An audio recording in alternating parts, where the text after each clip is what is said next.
त्याची कुलप तुटली गेली, जे शिपाई होते ते मग चालू लागले बाहेर पडू लागले. रात्रीची वेळ आहे, 12 वाजून गेलेले, श्रावण अष्टमीच्या दिवशी परमात्मा आणि अशा या वेळी देव जसा पुढे चाललोय पाऊस पडू लागला. मेघांनी गर्जना सुरू केल्या, तसा प्रकाशामध्ये विजाचा चमचमाट होऊ लागला, पाऊस पडू लागला.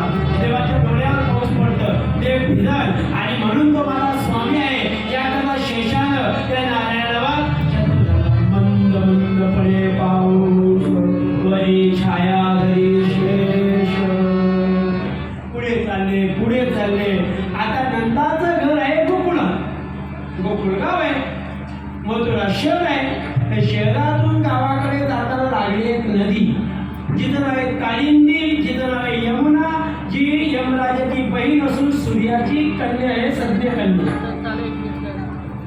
तिला वाटलं सगळ्यात पहिले देवाच्या पायांचा स्पर्श आपण करून घेऊ, देवाच्या चरणांच्या स्पर्शानं आपण निघतो आणि म्हणून पाणी असं